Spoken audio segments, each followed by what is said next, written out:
मुद्दकिर। अल्हम्दुलिल्लाहि रब्बिल आलमीन वस्सलातु वस्सलामु अला सय्यिदिल अंबिया वल मुरसलीन अम्मा बाद फ़अऊज़ु बिल्लाहि मिनश शैतानिर रजीम बिस्मिल्लाहिर रहमानिर रहीम। काबिल सद इहतराम, आज सूरतुल मुम्तहिना जो 28वें पारे में है, इसकी आखिरी 2 आयात हम पढ़ेंगे और इंशाअल्लाह हमारी ये सूरत मुकम्मल हो जाएगी। इसकी टोटल 13 आयात मुबारक थीं। इसके जो अहकामात थे वो आपकी खिदमत में पेश कर दिए। आज जो 2 आयात हैं इनका मुख्तलिफ़ हवालों से अगर जायज़ा लिया जाए तो नबी पाक अलैहिस्सलाम के पास फ़तह मक्का के मौका पर जब 8 हिजरी में मक्का फ़तह हुआ और दीगर मौक़े पर जब ये सूरह मुबारक नाजिल हुई तो हुज़ूर बैत लिया करते थे, उनसे कुछ वादे लिया करते थे कि तुम ऐसा नहीं करोगे, और जो ख़वातीन हैं उनसे वादे लिया करते थे कि तुम ऐसा नहीं करोगी। तो यहाँ जो मोमिनात का हुज़ूर की बारगाह में आकर हुज़ूर का उनसे बैत लेना है, ये बैत जो है ये उनका जो तसव्वुफ़ और एहसान और सलूक के हवाले से बरसग़ीर पाक व हिंद में और पूरी दुनिया में जो बुज़ुर्गों के हाथ पर बैत होती है वो इसी आयत मुबारक से उसका जवाज़ साबित होता है कि बुराई से बच जाना और नेकी के ऊपर डटे रहना। ये आपने किसी उस्ताज़, अपने किसी सूफ़ी बुज़ुर्ग, जिसको बरसग़ीर पाक व हिंद की रवायत में पर्शियन ज़ुबान में पीर साहिब कहा जाता है, पीर का माना बुज़ुर्ग होना है फ़ारसी में, तो उनके हाथ पे जो बैत है वो बुनियादी तौर पर इन्हीं आयात मुबारक से उसका मफ़हूम निकला है कि हजूर की बारगाह में ख़वातीन आती, आप उनसे बैत लेते, लेकिन वो बैत कभी हाथ में हाथ डालकर कतअन नहीं थी, वो प्रॉमिसेस थे वैसे ही बैठ कर। हाँ, कुछ रवायात ऐसी मिलती हैं कि आप कभी कपड़ा पकड़ लेते और दूसरी तरफ से भी ख़वातीन कपड़ा पकड़ लेती और वो वादा करती कि हम ऐसा नहीं करेंगी। तो बाकी हजूर की जो बैत लेना है वो मुख्तलिफ़ और मुकामात पर भी होता था। जैसे कोई जिहाद पे जा रहा है तो भी हुजूर बैत लिया करते थे। जैसे फ़तह मक्का हुआ तो हुजूर ने पहले प्रोमिसेस लिए कि तुमने किसी खातून के ऊपर तलवार नहीं उठानी और किसी जानवर को जो है वो नहीं मारना, किसी दरख्त को बेजा नहीं काटना, जो खाना काबा के अंदर चला जाए उसका लिहाफ पकड़ ले उसको नहीं तुमने मारना। ये सारे जो वादे थे ये इसी के तहत आते हैं। और जिहाद के लिए जाते हुए इसी तरह जब हुजूर अमीर बनाकर भेजते थे लोगों को मुख्तलिफ़ जगहों पर तो भी हुजूर उनसे बैत लिया करते थे। तो उसी ये जो आयात मुबारक हैं इन्हीं से ही वो बैत का तसव्वुर निकला है। लेकिन वो किसी जिस शख्स के हाथ पर बैत की जाए उसके अंदर कोई अल्लाह ताला की सिफ़ात का हामिल उसको मानना या उसके अंदर को रब होने का तसव्वुर पैदा करना शरीयत ने इसकी इजाज़त नहीं दी। वो सिर्फ़ एक रहनुमा है, वो सिर्फ़ एक टीचर हैं और वो सिर्फ़ एक बंदे को मुश्किल के रास्ते पर उनके मसाइल हल करने वाले हैं। उनको कोई मसला पेश आए ज़िंदगी में तो वो उनसे मुशावरत कर लिया करें, वो एक उस्ताद के तसव्वुर की हैसियत रखती हैं। तो आयात बड़ी आसान है। नबी पाक अलैहिस्सलाम की बारगाह में जो फ़तह मक्का के ऊपर मोमिनात आई उस तनाजुर में भी और जो मुम्तहिना का नुज़ूल हुआ उस तनाजुर में भी बड़ी प्यारी आयात हैं और बड़े प्यारे अल्फाज हैं। सिर्फ़ 2 आयात हैं। आऊज़ु बिल्लाहि मिनश शैतानिर रजीम बिस्मिल्लाहिर रहमानिर रहीम। या अय्युहन नबी, ए नबी, ए हबीब करीम, इज़ा जाअकल मोमिनात, इज़ा जब, जा हाजिर हों, आ जाएं, का आपकी खिदमत में, आपके पास, अल मोमिनात, मोमिन औरतें। ए हबीब करीम जब आपके पास मोमिन औरतें आ जाएं, युबा ये न का कि वो बैत करें आपके हाथ पर। तो यहाँ मोमिनीन का आकर बैत करना है, गोया कि वो कलमा पढ़ चुके हैं और हुजूर की बारगाह में आई हैं, उनको कुरान ने मोमिनात कहा है। मोमिन होने के बाद वो हुजूर के हाथ के ऊपर बैत कर रही हैं। तो बैत का लफ्ज़ भी यहाँ से निकला है। बा यबीओ का माना होता है फ़रोख्त करना, अपनी मर्जी नहीं बल्कि जिसके हाथ पर बैत हुई है अब उसकी मर्जी चलेगी। और वो कौन बंदा हो सकता है? वो अल्लाह का इंतहाई बरगुज़ीदा। और ये भी बात ज़हन में रखें कि तसव्वुफ़ और सलूक और एहसान के रास्ते पर किसी बुज़ुर्ग के हाथ पर जो बैत है वो कंडीशनलाइज होती है। जब तक वो नेकी का हुक्म दें तो चलते रहें, जब वो नेकी का हुक्म देना छोड़ दें तो उनकी बैत तोड़ना मुसलमानों के ऊपर लाजिम हो जाता है। सिर्फ़ अल्लाह और उसके रसूल की बैत ऐसी है जो अनकंडीशनलाइज है। यानी अल्लाह और उसका रसूल कहें कि जी कूद जाओ आग में, तो हमें कूदने का हुक्म है। ये हुक्म किसी और के लिए नहीं है। युबा ये ना कहा ताकि आपसे वो बैत करें इस बात पर, अला अल्ला युशरिकन बिल्लाहि शैआ, अला इस बात पर, अन के ला युशरिकना वो शरीक नहीं बनाएंगी, बिल्लाहि अल्लाह के साथ, शैआ किसी को। यहाँ से देखें सूफ़ी के नज़दीक सबसे बड़ी दुनिया की जो तालीम और एसेट है वो तौहीद बारी ताला है।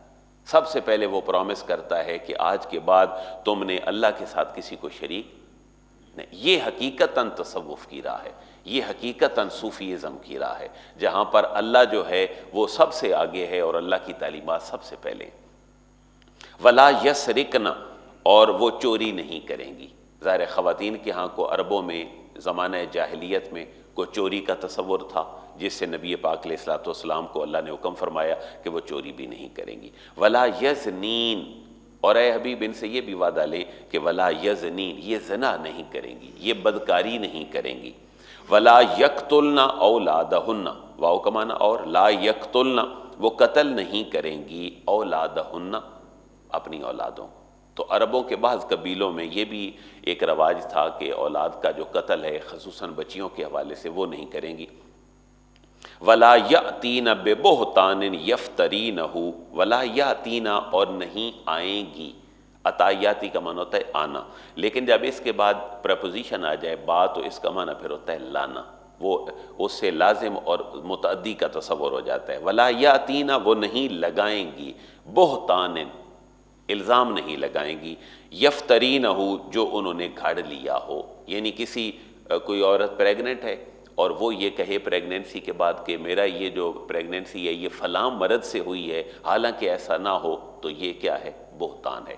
आजकल तो उसके जांचने के जदीद ज़राए आ गए, DNA टेस्ट आ गया और बहुत सारी चीज़ें आ गई, तो ख़ास तौर पर इससे इशारा उस तरफ है कि किसी से बदला लेने के लिए बदकारी कहीं और की और किसी इज़्ज़तदार बंदे के ऊपर तोहमत लगा दी कि ये तो प्रेगनेंसी मेरी फ़लाँ से है। तो अल्लाह फरमा रहे महबूब इनसे ये अहद लें कि ये किसी मर्द के ऊपर भी तोहमत नहीं लगाएंगी, ऐसी तोहमत जो झूठी हो। बैना ऐदी हिन्ना व अर्जुले हिन्ना, हाथों और पाँव के दरमियान, ये उसी शर्मगाह और अपने उस चीज़ की तरफ इशारा है कि वो जो कभी भी इल्ज़ाम नहीं लगाएंगी झूठा जो उन्होंने घड़ लिया हो अपने हाथों और पाँव के दरमियान।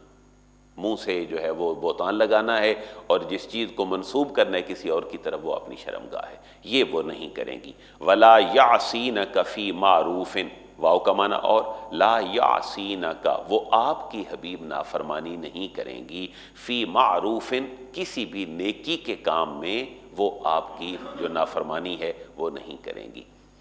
ये पूरी तरतीब की आयात हैं जिनके अंदर बैत है। फ़बा ये हुन्ना, अब नबी पाक अलैहिस्सलाम को अल्लाह ने हुक्म फरमाया, ये अमर है। फ़ा का माना पास, बा ये ए हबीब बैत फरमा लें, हुन्ना इनको, इन ख़वातीन को ए हबीब आप बैत भी फरमा लें। वस्तग़फ़िर लहुन्नल्लाह, वाओ का माना और, इस्तग़फ़िर ए हबीब आप मग़फ़रत मांगिए, आप गुनाहों की माफ़ी मांगिए, लहुन्ना इनके लिए, अल्लाह से। पता चला यहाँ से कि किसी और बंदे की दुआ किसी और बंदे के हक़ में अल्लाह ताला पसंद करता है। अब गुनाह उनके हैं और इस्तिग़फ़ार का हुक्म किसको है, नबी पाक अलैहिस्सलाम को है। इसलिए किसी बंदे की दुआ किसी और बंदे के हक़ में कबूल होती है और वो ज़िंदा के लिए ही नहीं होती बल्कि मुर्दा के लिए भी होती है। इसीलिए अल्लाह ने हमें हर नमाज में मरने वालों के लिए भी दुआए मग़फ़रत का हुक्म दिया है। रब्बना इग़फ़िर ली वलिवालिदैया वलिलमोमिनीन यौम यक़ूमुल हिसाब। यहाँ से फिर एक पूरा थीसिस डेवलप होता है कि किसी और के अमल का किसी और को फ़ायदा होता है या नहीं। टीचर की मेहनत का स्टूडेंट को फ़ायदा होता है कि नहीं। टीचर मेहनत करवाता है तो नंबर कौन लेता है, स्टूडेंट लेता है। इसी तरह अल्लाह के यहाँ भी आप किसी के लिए दुआ करते हैं, किसी की तरफ से सदका और खैरात करते हैं अपने माँ बाप की तरफ से, तो यकीनन अल्लाह उसको कबूल फरमाता है। इन्नल्लाह गफ़ूरुर रहीम, इन्ना बेशक अल्लाह तबारक व तआला गफ़ूरुन बख्शने वाला है और रहीम रहम फरमाने वाला है। इन ख़वातीन ने हबीब आपके पास आने से पहले जो गुनाह किए हैं तो आप इनके लिए बख्शिश तलब करें और इनको बैत भी कर लें। आप अपनी कुर्बत दें इनको। कुर्बत से मुराद ये है कि आप इनको दीन की तालीम दें और सिखाएं, तो अल्लाह ताला से उम्मीद है कि अल्लाह ताला इनके गुज़श्ता गुनाहों को माफ़ फरमा देगा। अब एक आखिरी जो आयत है इस सूरत की, इसको समझने से पहले पिछली पूरी सूरत को हमें एक दफ़ा समझना पड़ेगा। हमने जो सूरह मुम्तहिना पढ़ी, बुनियादी तौर पर इसका मरकज़ी मौजू ये था कि मुसलमान जो आए थे मक्का से मदीना हिजरत करके, इनके कुछ रिश्तेदार अभी मक्के के अंदर बाकी थे, और वो लोग कौन थे? मुशरिक थे और काफिर थे। इनके साथ जो खूनी ताल्लुकात थे, कुरान ने हमें पिछली आयात में उनके बारे में हिदायत दी कि जो तुम्हारे लिए मुज़हिर नहीं है, मक्के में रहने वाला मुशरिक और काफिर, उसके साथ तुम्हारे ताल्लुक़ पर अल्लाह रसूल को कोई एतराज़ नहीं है। लेकिन जो तुम्हारी जड़ें खोखली करने में लगे हैं मक्के के लोग और तुम्हारे रिश्तेदार हैं, ये तुम्हारे साथ जो हैं इनका ताल्लुक़ ठीक नहीं है। अच्छा, इन लोगों को ख़राबी पे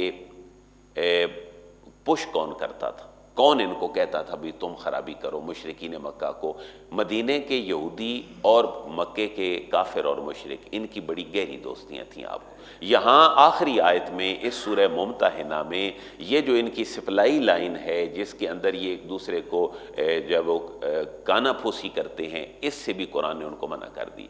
कुरान ने कहा पहले तुम्हें मुशरिकीन मक्का से हमने तोड़ा है, अब तुमने इस फितने की जो जड़ है उसको ही ख़त्म कर देना है। और वो कौन लोग हैं? वो यहूदी मक्के के काफिर मुशरिकों को ख़राब करते हैं और चढ़ाई करवाते हैं तुम्हारे ऊपर। आप अगला तनाजुर भी ज़रा देखें ना कि ग़ज़वा बदर हुआ मक्के के कुफारो मुशरिकीन के ख़िलाफ़। ज़ाहिर है वो चल के आए बदर में, ओहद भी ऐसे हुआ, वो चल के आए। खंदक भी मक्के के लोगों ने चढ़ाई की, ज़ाहिर मदीना के इर्द गिर्द खंदक खोदी गई। ये जो बार बार के हमले थे, इनको शह देने वाले यहूदी थे, और मुसलमानों को जो मसाइल पैदा कर रहे थे वो मुसलमानों के अंदर एक टोला था जो मुनाफिकीन का था। हमने इस सूरत की उन आयात में ये भी पढ़ा कि मुनाफिकीन के साथ जो मामला है वो कैसे होना चाहिए। अब इस सिलसिले का जो आखिरी एक चेन थी उनकी फितने की, कुरान ने उसके बारे में भी दो टोक बात कर दी। ए मुसलमानों, ये जो यहूदी हैं इनको अपना मुखलिस ना समझो। ये अल्लाह की ये वो कौम है जिनके ऊपर अल्लाह ने गज़ब किया हुआ है, और ये भी हिदायत से उतने ही मारूम हैं जैसे एक बंदा मर जाए काफिर होकर और कब्र में चला जाए।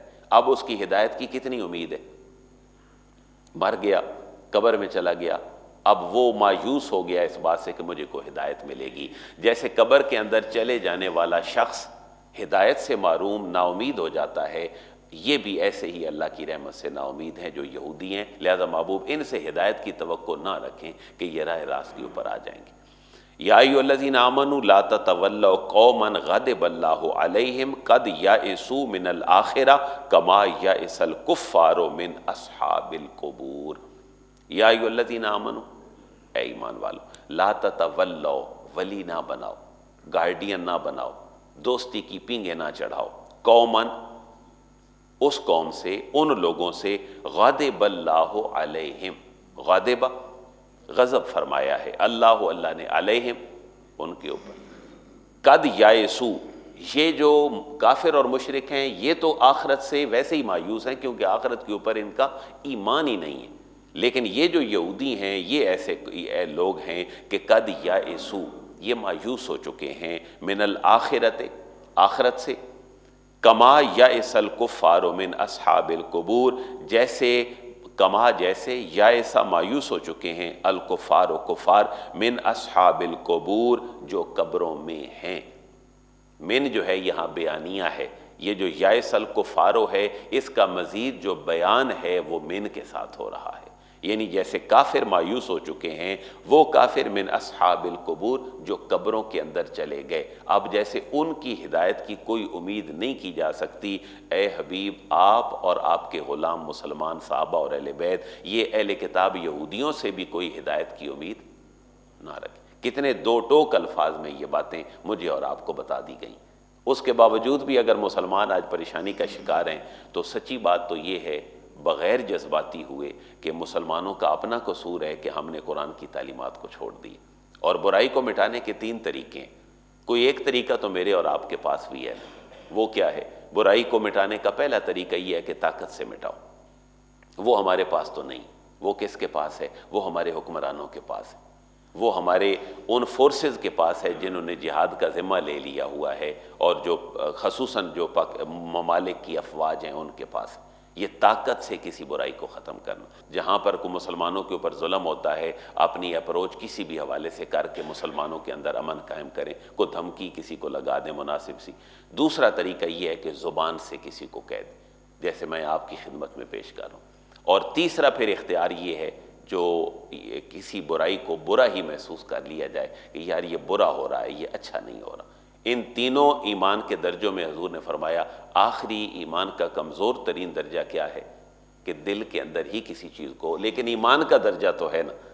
इसलिए हमें अपनी जो मजालिस हैं उनको बड़ा कीमती बनाना चाहिए। जहाँ दो चार लोग बैठते हैं वहाँ सियासती वो कूटते रहते हैं, मतलब को अल्लाह से तौबा इस्तिग़फ़ार कर ली जाए, को नस्ल तैयार कर ली जाए, अपने बच्चे तैयार कर लिए जाएं जो उस जिहादी मिशन के लिए ना हो जो हुकूमतें जिहादी मिशन चलाती हैं अपने लोगों से, लेकिन को अल्लाह रसूल के रास्ते पर उनको ठीक चला लिया जाए। कितनी वाज़ेह बातें कुरान ने कर दी हैं। या अय्युहल्लज़ीना आमनू ला ततवल्लौ कौमन ग़ज़िबल्लाह, ए ईमान वालो बिल्कुल दोस्त ना बनाओ इस कौम को जिनके ऊपर अल्लाह ने गज़ब किया।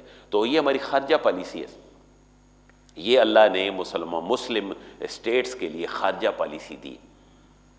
तुम्हारा ताल्लुक़ दूसरी जो रियासतें हैं उनके साथ तावन की बुनियाद पर ज़रूर होना चाहिए। अच्छा, एक बात और नोट कर लें, किसी गैर मुस्लिम स्टेट के साथ खारजा पॉलिसी का मतलब ये नहीं है कि मुसलमान उनके साथ ताल्लुकात ख़त्म कर। मुसलमानों को ताल्लुकात रखने चाहिए, अपने करीबी ममालिक भारत के साथ भी रखने चाहिए, दूसरे ममालिक के साथ भी रखने चाहिए, लेकिन वो ईमान के सौदे पर ना हो, वो मुसलमानों के अपने कल्चर के सौदे पर ना हो और मुसलमान नस्ल की बर्बादी के सौदे पर ना हो, वरना दुनिया के ममालिक रियासतों के साथ दोस्ताना ताल्लुकात की बिना पर ही चलते हैं। अल्लाह ताला मुसलमानों को इत्तिहाद दे, अल्लाह मुसलमानों को कुव्वत दे और इनको एक परचम के नीचे जमा होने की तौफीक अता फरमाए और हम सब के लिए आसानियाँ पैदा फरमाए। व मा अलैहि इल्लल बलाग।